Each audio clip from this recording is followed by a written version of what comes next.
Amigos, bienvenidos a esta emisión de Televistazo. Iniciamos con la caída de producción petrolera en el país tras el cierre del oleoducto de crudos pesados. Gaby. Así es, Steffi. Amigos, buenas tardes. Y esto debido a la reactivación de la erosión del río Coca.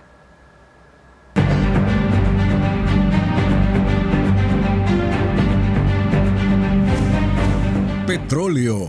Se achican los ingresos.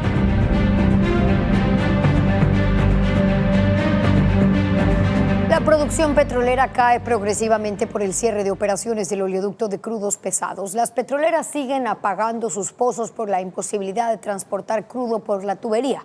Francisco Garcés actualiza la situación. La suspensión del transporte de crudo napo por el oleoducto de crudos pesados complica la situación petrolera del Ecuador. La producción de petróleo cayó 21% en 5 días y las exportaciones están temporalmente suspendidas y son reprogramadas.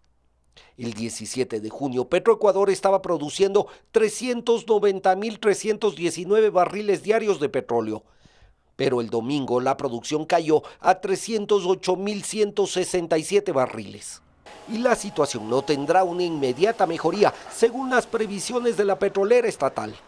Al contrario, Petroecuador y compañías privadas apagan paulatinamente sus pozos después de que los tanques de almacenamiento se llenan y se mantiene la imposibilidad de transportar el crudo producido. El bloque ITT, por ejemplo, tiene 127 pozos que están apagados entre 15 y 24 horas al día debido al problema de bombeo, así como 37 pozos de los bloques 15 y 57.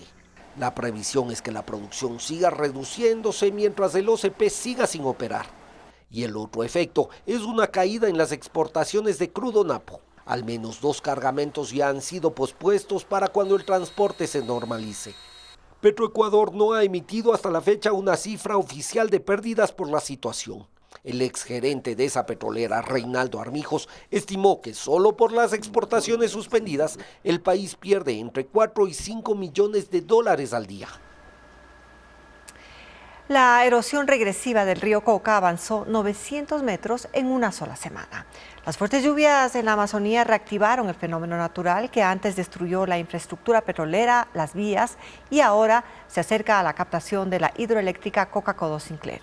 Paul Romero sigue este tema. La erosión regresiva del río Coca avanzó inusitadamente la última semana. El informe de monitoreo de la Corporación Eléctrica del Ecuador, CELEC, con fecha 23 de junio, revela que la erosión llegó a 6 kilómetros 400 metros de la captación de la hidroeléctrica Coca-Codo Sinclair. Es decir, que en solo 7 días avanzó 900 metros. Es el registro más alto en 2 años y por eso inquieta a las autoridades energéticas del país. En un estudio del Cuerpo de Ingenieros de Estados Unidos de 2023, se decía que la erosión regresiva podía llegar a las obras de captación de la hidroeléctrica entre 2 y 5 años, dependiendo de la intensidad del invierno de cada temporada. La erosión empezó en 2020, cuando desapareció la cascada San Rafael. En 4 años ha recorrido 9 kilómetros, dejando un socavón que en el punto más bajo supera los 150 metros. A su paso destruyó las tuberías del sistema de oleoducto transecuatoriano SOTE y del oleoducto de crudos pesados OCP, la vía E45 que conecta Quito con Lago Agrio, 508 hectáreas de cultivos y bosque amazónico, según informes del Ministerio de Energía. La erosión lateral tampoco se ha detenido. El desbordamiento de los afluentes del Coca, los ríos Loco y Malo, incrementó la pendiente y la semana pasada afectó la tubería del OCP que suspendió el bombeo de crudo. En los alrededores de las instalaciones del campamento de la CELEC se presentaron deslizamientos. Sin embargo, la infraestructura no está en riesgo, según el último reporte. La central Coca-Codo Sinclair ha dejado de funcionar en 19 ocasiones por el aumento de sedimentos. Este lunes el nivel de piedras y arena es bajo y permite a la hidroeléctrica generar electricidad con 7 de las 8 turbinas. Diego Puente tiene un reporte. Coca-Codo Sinclair funciona este lunes con normalidad, luego de que el viernes paró sus operaciones durante 9 horas tras el abrupto incremento de los sedimentos en los ríos que abastecen a la central hidroeléctrica en Napo. La última medición de los técnicos indica que hay 190 partes por millón suspendidas en el agua. El nivel está 6 veces por debajo del máximo con el que puede operar, 1.200 partes por millón. Este año es considerado inusual por el Ministerio de Energía al señalar que esa hidroeléctrica ha tenido que parar 19 veces por culpa de los sedimentos. En condiciones normales, arena, pequeñas piedras y basura son retenidas por los desarenadores, pero cuando hay lluvias intensas que provocan la crecida de los ríos, los sedimentos se multiplican y esos filtros son insuficientes. La central cierra entonces sus puertas para evitar que el agua turbia pase a las turbinas y dañe los rodetes y los equipos electromecánicos por la abrasión de las piedras y la arena. La central debe parar para retirar manualmente arena, piedras, troncos y hasta animales muertos porque el sistema automático no funciona. Esa falla había sido señalada por la Contraloría en un informe en 2019. Cuando Coca-Codo se paraliza, el país deja de recibir el 25% de energía y se originan apagones como los sufridos del viernes último. El Ministerio de Energía informó que durante esta mañana estuvieron activas 7 de las 8 turbinas. La unidad generadora número 2 está en mantenimiento programado anual. Según el Operador Nacional de Electricidad, CENACE, Coca-Codo Sinclair contribuye esta mañana con el 34% de la energía hidroeléctrica que consume el país. Ayer en la tarde solo aportaba el 24%. El sector turístico de la comuna Bajo Alto, en el Guabo, agoniza. Era una de las playas más concurridas de la provincia del Oro, pero luego de la última masacre, los visitantes disminuyeron drásticamente. El bañario y los restaurantes y hostales lucen vacíos. Merlin Ochoa con la información. Televistazo visitó la comuna Bajo Alto, en el Guabo, el viernes. Con música, los negocios locales intentan atraer a los turistas. Pero su playa, de más de 1 kilómetro, lucía vacía. Unos pocos parasoles y sillas esperaban a los visitantes en la arena. Los demás estaban arrimados en varias bodegas de la comunidad. La tradicional chiva acuática apagada. Las áreas destinadas para tomarse fotos sin gente. En el malecón la situación es similar. Solo 4 de los 40 locales entre restaurantes, tiendas, bares y discotecas están abiertos. Los dueños del resto de establecimientos optaron por no abrir. Antes uno tenía para sobrevivir muy bien, pero ahora no hay absolutamente nada, ni el 1% de lo que se vendía antes. Es una de las playas más turísticas de la provincia del Oro. Se calcula que un promedio de 3.000 personas llegan cada semana en condiciones normales, pero en el último mes se han registrado 2 masacres. La última el pasado martes se dio en el mar, a 10 minutos de la playa. Una de las playas más tranquilas en ese momento era esta, pero que pasó todo eso. Además, y eso no ha pasado ni con turistas ni con nada, eso es entre ellos mismos. Es un pueblo fantasma pese a tener toda la infraestructura turística como baños públicos, zonas de parqueo y más. Algunos perros cuidan ciertas instalaciones. Donde no hay trabajo, hay calamidad. No sabemos qué hacer, porque usted sabe que si no hay el dinero, ¿cómo se come? Según el presidente de la comuna, más de la mitad de los 2.600 habitantes de Bajo Alto viven del turismo. En el centro de la comuna hay 5 hostales, por ahora cerrados. Alquilaba 24 horas, y así llegaban haciendo 48 horas, pero ahora ya no. Venían gente de Cuenca, de Loja, de muchos sitios. Los visitantes no solo iban a Bajo Alto, atraídos por la playa y el clima. También existía un turismo gastronómico, pues la población está junto al manglar. Pero esos negocios también están afectados. Mañana, en un nuevo informe, presentaremos la disputa mortal que existe entre miembros de una misma organización criminal que buscan el control de las extorsiones a los pescadores. Y se incrementa a 20 el número de muertos por el triple ataque terrorista perpetrado en la provincia rusa de Dagestán este fin de semana. Autoridades rusas lanzaron de inmediato una operación de búsqueda y captura de los responsables y esta mañana reportaron haber liquidado a 6 de los atacantes. El ataque del domingo ha sido catalogado como una acción terrorista coordinada en una región de Rusia que por años fue políticamente inestable, con una guerrilla separatista que, según autoridades rusas, fue aniquilada hace unos 10 años. Pero de manera sorpresiva, en la tarde y noche del domingo, comandos armados irrumpieron en 2 iglesias ortodoxas, en una sinagoga y en un control de tránsito de la policía.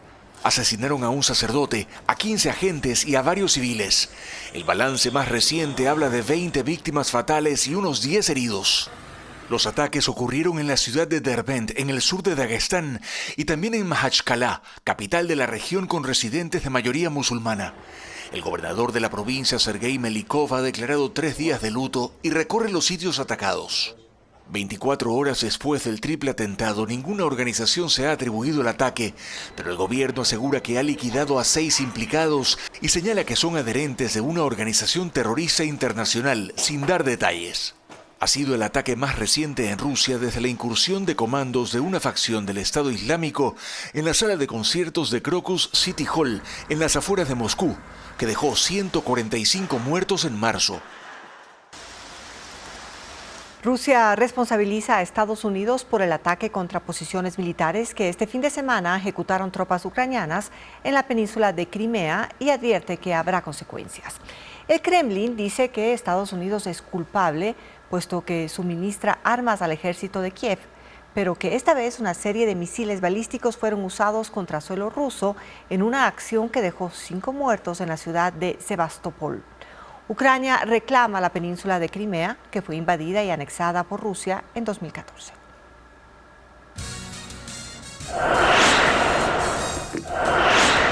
Ecuador se prepara para enfrentar a Jamaica en Las Vegas. El técnico busca el reemplazo de Ener Valencia y los detalles al volver. 17 nuevas ambulancias fueron entregadas para 12 provincias. Sin embargo, el Ministerio de Salud reconoce que Ecuador aún está muy por debajo del número de vehículos que necesita para cubrir la demanda. Lo informa Luis Alfredo Zúñiga. La Organización Mundial de la Salud recomienda que los países cuenten con al menos una ambulancia por cada 25.000 habitantes. Eso significa que Ecuador debería tener 720 para los 18 millones de ciudadanos. El ministro de Salud reconoce que la cifra actual está muy por debajo. Tenemos alrededor de 200 ambulancias disponibles de este momento. De 720 que se necesitan. Así es. ¿Cuándo podremos contar con el 100%? Las necesidades son grandes y estamos buscando la solución más pronto.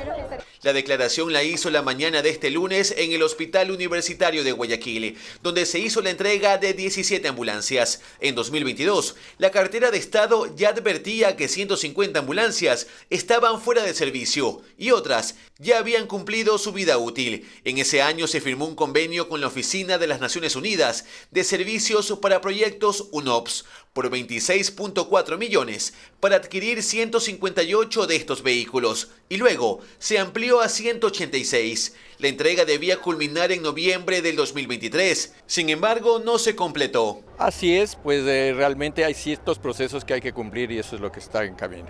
7 meses después, este 24 de junio, se entregaron 17 ambulancias del gobierno anterior. Con ellas, se ha cumplido con la dotación de 122. Según el ministro de Salud, en julio se completarán las 186. Están parte de estos equipos ya desorganizándose en Manta, otros están pasando algunas revisiones técnicas. En la entrega estuvo presente el presidente Daniel Noboa, quien señaló que las ambulancias son de soporte vital avanzado, equipadas con 33 componentes, como ventilador mecánico, nebulizador, kit de atención de parto, atención neonatal, entre otros, y serán distribuidas en 12 provincias. Una en Esmeraldas, 2 en Sucumbíos, 2 en Pichincha, 3 en Napo, 1 en Pastaza, 1 en Manabí, 1 en Los Ríos, 1 en Azuay, 1 en Cañar, 2 en Morona Santiago, 1 en Zamora y 1 en Guayas. El ministerio también mencionó que las ambulancias están matriculadas y se pondrán operativas de inmediato. En la provincia de Morona Santiago, el conductor de un bus perdió pista y se volcó en el sector de Patuca del cantón Santiago. Miembros del cuerpo de bomberos realizaron la extracción de la unidad que quedó en una zanja. Producto del siniestro, 2 pasajeros resultaron heridos. Las necesidades de financiamiento para el 2024 superan los 8.000 millones de dólares. El gobierno aspira a conseguir el 40% con emisiones de deuda interna que principalmente lo adquiere el IES y la banca pública. Sin embargo, hasta diciembre el régimen deberá transparentar la relación de su deuda con la seguridad social para asegurar futuros desembolsos de los organismos multilaterales. De acuerdo con las cifras del Observatorio de la Política Fiscal, la necesidad de financiamiento para 2024 está en 8.036 millones de dólares. De ese monto, se espera conseguir 4.795 millones principalmente de créditos con organismos internacionales. El cuaderno del gobierno registra 1.500 millones de dólares del Fondo Monetario Internacional, 1.300 millones del Banco Interamericano de Desarrollo, 500 millones del Banco Mundial, 500 más del Fondo Latinoamericano de Reservas, 495 millones de la Corporación Andina de Fomento y bajo el título Otros se consideran 500 millones más. Pero como con eso no alcanza, el régimen mira hacia adentro. 3.190 millones de dólares se aspira a conseguir de deuda interna, 2.166 millones corresponden a certificados de tesorería y 1.024 millones al concepto de bonos internos. Cuando se habla de deuda interna, es claro que el principal cliente de esas emisiones es el Instituto Ecuatoriano de Seguridad Social, que acumula ya 9.000 millones de dólares en papeles del Estado. Otros compradores regulares son el Banco Central y la banca pública, que acumulan cerca de 5.000 millones en papeles. Ahora, se debe recordar que, por ejemplo, el acuerdo con el Fondo Monetario Internacional condiciona los desembolsos a poner orden en la relación que tiene el Estado con el IES en lo que refiere al pago de la deuda de salud. Y eso debe estar resuelto hasta diciembre de este año. Pero no solo eso y no solo el fondo. Otros multilaterales también esperan reformas estructurales en la mejora del pago de los atrasos, transparencia y reformas fiscales que garanticen la sostenibilidad de las cuentas públicas en el 2025 para viabilizar los desembolsos prometidos.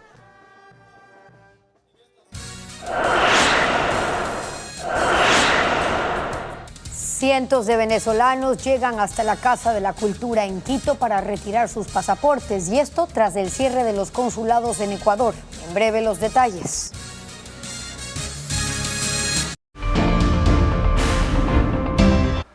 Los jueces especializados en violencia de género enfrentan problemas a diario por contradicciones en las leyes o por falta de claridad en las normas.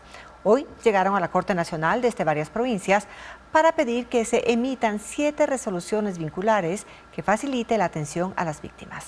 Informa Jacqueline Rodas. Jueces que atienden casos de violencia de género y los presidentes de las Cortes provinciales presentaron 7 pedidos a la Corte Nacional para que emita resoluciones obligatorias y aclare normas que dificultan su trabajo. Por ejemplo, existen dudas sobre si una mujer trans es sujeto de protección de la ley para erradicar la violencia contra la mujer, o si su muerte violenta debe juzgarse o no bajo el delito de femicidio. Con su identificación o su identidad transexual o transgénero. Pues no hacerlo así se entendería que estamos en un conflicto con el principio de igualdad. Existe 2 criterios, no hay unanimidad respecto de si esta ley abarca a las mujeres trans. Los jueces además expusieron contradicciones entre la Ley de Violencia de Género y el Código Orgánico Integral Penal, que los confunde al momento de emitir medidas de protección. La duda de las mujeres que no están dentro del núcleo familiar, por ejemplo, una profesora en relación al profesor o rector de un colegio. Por ejemplo, una deportista en relación al profesor o su entrenador. Además de las regulaciones legales, se expusieron otros problemas que dependen de presupuesto o de gestión. Una jueza contó que para resolver ciertos casos de violencia de género en comunidades indígenas requieren pericias antropológicas que pueden costar hasta $5.000 y no se hacen por falta de dinero, o que solo los jueces de primer nivel tienen especialización en violencia de género. Cuando los casos avanzan, las víctimas se encuentran con tribunales penales, de corte provincial y de la propia Corte Nacional que no son expertos en el tema. El Consejo de Participación Ciudadana aún no define quién será el defensor público, pese a una disposición judicial para que el proceso continúe. Televistazo conoció que el informe jurídico con las recomendaciones finales ya está en manos del presidente del Consejo. El informe jurídico que define cómo terminará el concurso de defensor público ya está en manos del presidente del Consejo de Participación Ciudadana, Andrés Fantoni. Su contenido se conocerá en las próximas horas, pues debe convocar a sesión plenaria para su debate. El documento incluye un análisis de la decisión del Consejo de descalificar al mejor puntuado Jorge Ballesteros y la de la Comisión Ciudadana de Selección, que lo reintegró y lo dejó como virtual ganador. También contiene las recomendaciones recomendaciones que deben adoptar los consejeros que determinarán quién será la nueva autoridad. Sin embargo, la decisión del Pleno debió conocerse el jueves cuando concluyó el plazo que dio la jueza de Quevedo, Jenny Freire, para que el Consejo siga con el concurso como lo había dispuesto en su sentencia de enero pasado. Para que acaten su fallo, la jueza impuso a cada consejero una multa de $230 diarios que será progresiva si esos consejeros mantienen el concurso detenido y remitirá el proceso a la Fiscalía para que los investigue. Por eso, ese mismo jueves, la abogada del Consejo de Participación pidió una prórroga para que el Consejo emita una resolución definitiva sobre el concurso. La jueza aún no se ha pronunciado. 5.700 pasaportes de ciudadanos venezolanos se entregarán hasta el 28 de junio en la Casa de la Cultura en Quito. Son los documentos represados por el cierre de los consulados de ese país en el Ecuador. Adriana Bermeo con el informe. Desde Loja, Cuenca, Ibarra, Guayaquil y otras ciudades, cientos de ciudadanos venezolanos llegaron a la Casa de la Cultura en Quito para retirar sus pasaportes que fueron tramitados antes del 15 de abril. Ese día dejaron de funcionar los consulados de ese país por disposición de Nicolás Maduro como retaliación por la incursión de Ecuador en la embajada mexicana. 5.700 pasaportes se trajeron desde Caracas y ayer, cuando empezó su entrega, fueron retirados 1.100. Los venezolanos inscritos en la página web del consulado de Venezuela deberán viajar a Colombia o Perú y para obtener el pasaporte a Caracas. Así como vemos personas que pueden viajar a Venezuela, habemos personas que no podemos viajar a Venezuela a hacerlo. Un incendio arrasó una fábrica de baterías dejando 22 fallecidos. Las llamas iniciaron a las 10:30 de la mañana cuando trabajadores examinaban y empaquetaban pilas de litio en el segundo piso de la empresa que está ubicada al sur de Seúl. El fuego se extendió rápidamente dejando a los empleados atrapados y elevando una enorme columna de humo. Según informó la policía, la mayoría de las víctimas son ciudadanos chinos. Se desconoce qué provocó este incendio. Los astronautas estadounidenses que viajaron a la Estación Espacial Internacional en una misión desarrollada por la empresa Boeing se quedarán más tiempo del previsto. El lanzamiento se realizó con éxito el 5 de junio, después de 3 postergaciones por problemas técnicos y de los sistemas informáticos, y ahora es el regreso el que enfrenta demoras. Una fuga de helio que ya fue superada, sumado a los fallos en los propulsores de maniobra e inconvenientes con los trajes espaciales, aplazan nuevamente el retorno a la Tierra. Butch Wilmore y Sunny Williams debieron regresar hace 10 días y por ahora la empresa no se aventura a dar una nueva. Una obra de teatro infantil, un show de danza y un festival de cine son las propuestas culturales en Guayaquil, Quito y Cuenca. Vanessa Robles con las actividades más destacadas de la semana.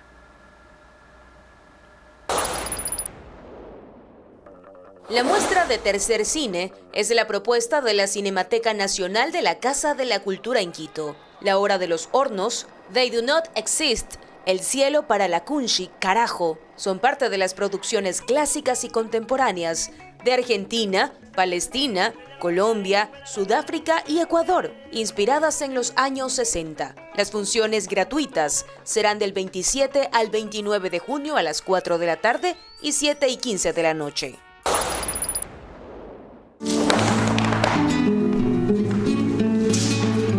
Un repertorio de baile flamenco, danza española y contemporánea y poesía. Es la propuesta cultural en Cuenca, con la presentación denominada Mil Flores de la compañía Eptea. Serán 4 artistas en escena y se realizará este 29 de junio a las 7:30 de la noche en la sala Alfonso Carrasco de la Casa de la Cultura. Señor Conejo, espere. ¿Por qué está tan apurado? Alicia en el País de las Maravillas llega al Teatro Centro de Arte en Guayaquil. En esta moderna adaptación, Alicia es una niña atrapada por la tecnología y se embarca en una aventura que le ayudará a redescubrir su capacidad lúdica y creativa. La función será este 30 de junio a las 11:30 de la mañana. Ecuador ya registra cifras récord de casos de dengue. La Federación Médica Ecuatoriana insiste en que el Ministerio de Salud debe declarar la alerta sanitaria por el virus. ¿Qué dice esa cartera de Estado? Carla Delgado con las declaraciones. Ecuador tiene 38.000 casos de dengue, una cifra que superó los contagios del 2023, que sumaron 27.800. El virus está en todo el país, pero 4 provincias concentran el 60% de los casos. Manabí, 6.847 contagios. El Oro, 4.605 casos. Los Ríos, 4.527 casos. Santo Domingo de los Áchilas, 4.261 casos. El virus, que se transmite por la picadura del mosquito Aedes aegypti, ha causado 45 muertes. Según la Federación Médica Ecuatoriana, existe un subregistro y el Ministerio de Salud ha subestimado la enfermedad, que afecta agresivamente a algunos países de la región. No ha hecho caso a una petición, que hoy más que nunca es urgente, según señaló el presidente del organismo, Wilson Tenorio. Seguimos insistiendo en que tiene que existir una alerta sanitaria y medida, un plan de contingencia destinado a contener, a detener, a frenar de alguna manera, porque esto se nos está saliendo de las manos. Sobre esta declaratoria, Televistazo consultó al Ministerio de Salud. ¿Se levantará la alerta sanitaria por dengue? Gracias. Vamos a ver. La Federación Médica cree que además de la declaratoria de alerta sanitaria, que permitirá contar con más recursos para combatir la enfermedad, el Ministerio de Salud debe adoptar 2 medidas fundamentales. Hay que fortalecer las unidades de salud, de atención primaria, del primer nivel, que los equipos de control vectorial acudan a las casas. Por ahora, ninguna autoridad se ha pronunciado sobre las nuevas estrategias que adoptarán para contener el virus. La Bienal de Cuenca llega a Guayaquil con 24 obras premiadas a lo largo de sus 16 ediciones. Propuestas de al menos 10 países forman parte de la colección que se exhibe en el MAC de Guayaquil. Informa Vanessa Robles.